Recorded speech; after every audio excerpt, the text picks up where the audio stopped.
So now next, we are going to learn about the classification of pure substance. Pure substance are classified into elements and compound based whether they can be broken out or whether they are not broken out. If they are not broken out, they are considered to be as element. If they are broken down by chemical reactions, then they are referred to as compound, which we've seen in the later videos. Before that, we are going to learn about first of all elements. Robert Boyle एक scientist था, उसने क्या कहा कि elements होते हैं, उसने सिर्फ एक टर्म दे दिया एलिमेंट्स और चला गया, ठीक है। उसके बाद आया एंटोनी लॉरेंट लेवोजियर और उसने क्या कहा, एलिमेंट्स क्या होते हैं, elements are the basic form of matter. किसी भी मैटर का बेसिक फॉर्म क्या होते हैं, element that can not be broken down, जिनको कभी भी तोड़ा नहीं जा सकता। ये सबसे सिंपलेस्ट फॉर्म है, आप इनको और नहीं तोड़ सकते। Broken down into simple substance by the chemical reaction. आप कोई भी केमिकल रिएक्शन ऐसी नहीं कर सकते जहां आप इनको क्या कर दो, तोड़ दो। ऐसा किसने कहा था, एंटोनी लॉरेंट लेवोजियर ने कहा था। किसके डेफिनेशन दिया था उन्होंने, एलिमेंट्स के। टर्म किसने कॉइन की थी, रॉबर्ट बॉयल ने, ठीक है। ये काम वो कह के चला गया। आफ्टर दैट डिस्कवरी होती गई और हम खुद जानते हैं एलिमेंट क्या होते हैं, किसी भी सब्सटेंस किसी भी मैटर का बेसिक फॉर्म होते हैं जिनसे अपना पूरा बिग मैटर कंसर्न होके बनता है, ठीक है। ये आपको सब पता है। जैसे आपको पता है अगर कोई लोहे की टेबल है, लोहे की टेबल है means it is an iron table, but it is made up of which, it is made up of iron atom. तो आयरन एटम अपने आप में क्या है, पूरा एक एलिमेंट है, ठीक है। अब चालू करते हैं classification. Elements are classified into 3 categories, जो आपको बहुत डिटेल में नेक्स्ट क्लास में पढ़नी है, means in the 10th class, नया classes. But before that elementary knowledge is there, okay.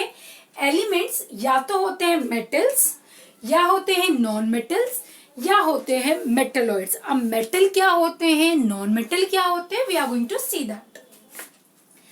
Metals are the compound which have lustre, जिनमें खुद की शाइन हो। आपने सबने सोना देखा है, चांदी देखी है, लोहा देखा है, they all have their own shine, means they are lustre और they are lustrous. In contrast non metal are non lustrous.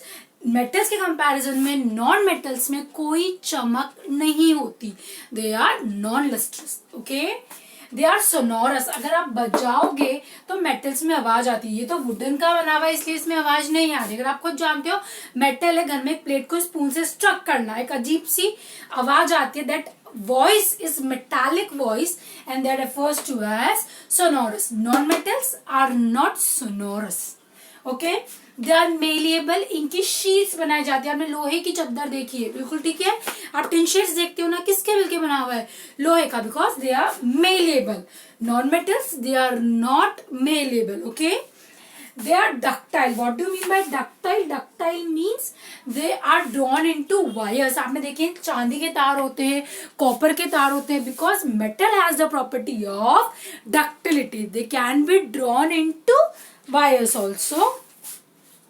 They conduct heat and electricity. Metals are the very good conductor of heat and electricity. आपको खुद पता है जितने भी तार बने हुए हैं, जैसे तार बने हुए तो वो किसके बने हुए हैं, कॉपर के, because they are the very good conductor of heat and electricity. Metals generally solid होते हैं। इसके example sodium, potassium, magnesium, calcium, iron, बहुत सारे इसके एग्जाम्पल्स है, ठीक है। लेकिन इसका एक एग्जाम्पल है mercury. Mercury is the liquid metal exist at room temperature. Mercury जो होता है ये लिक्विड मेटल होता है, बाकी सब मेटल्स कैसे हैं, जनरली सॉलिड, ओके। गैलियम और सीजियम को छोड़ के अगर हम बात करें, वो अपन बाद में पढ़ेंगे, गैलियम और सीजियम का case outer than that, okay. Next we come to the non metal. So first is colour. यहाँ अगर आप देखो तो इतना कलर वेरी नहीं करता। जनरली सिल्वर टिंज है, व्हाइट है, अगर गोल्ड की बात करो तो गोल्डन है, या कलर इतना आप कलरफुल इन्हें कह नहीं सकते, okay. When you come to non metals means they are highly और brightly coloured.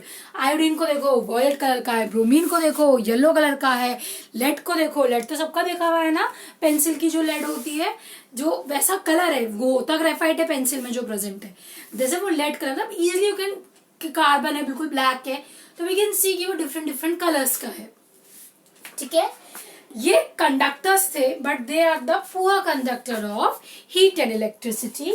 They are non lustrous, में कोई चमक नहीं होती. They are not sonorous, sonorous भी नहीं होते. एंड नॉट मेलेबल, ये सब पे लागू होगा. Non lustrous, non sonorous, non malleable. इसके एग्जाम्पल जनरली अगर आप बात करो नॉन मेटल्स में, तो इनमें तीन स्टेट एग्जिस्ट करती है, whether it be a solid, whether it be a liquid, whether it be a gas. ठीक है. कार्बन की अगर हम बात करें, carbon and sulphur they are the solid non metals. When we come to bromine, bromine is the liquid non metal. अगर question आए liquid metal, then you have to take mercury. But when the question came liquid non metal, then you have to take bromine.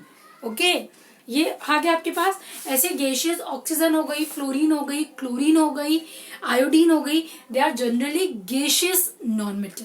तो तीनों states हम किस में देखने को मिलती है हमको? नॉन मेटल्स में. The next category is metalloids. What are metalloids? Metalloids are the substances which has the property of both metals and non-metals. Example कौन कौन से इनके पास? Boron, silicon, germanium. Both the properties होने का मतलब ये कुछ ऐसे सब्सटेंसेज हैं जिनमें कुछ प्रॉपर्टीज तो किसकी है? मेटल की, और कुछ प्रॉपर्टी किसकी है? नॉन मेटल्स की.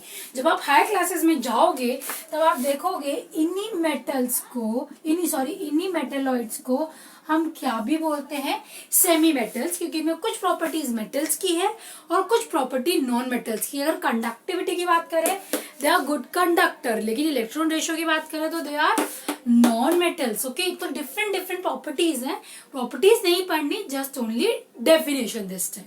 ओके, एक आपको बॉक्स टॉपिक दे रखा है आपको एनसीईआरटी में, वो भी आपको पढ़ना है कि कितने एलिमेंट हमें नोन है, उनमें से कितने मेटल्स हैं, कितने नॉन मेटल्स हैं. अब जो मैं आपको पहले पढ़ा रही थी कि गैलियम और सीजियम, जब तक गैलियम और सीजियम कंटेनर में है या किसी बॉटल में है, मतलब जिस कंटेनर में आपने इनको स्टोर करके रखा है, देन दे आर सॉलिड. जैसे आपने किसी बर्तन में नमक रखा हुआ है. Okay, but when you take gallium and caesium on your hand, on your palm, it will start melting out. अपने हाथ पे आके क्या होना चालू हो जाते हैं?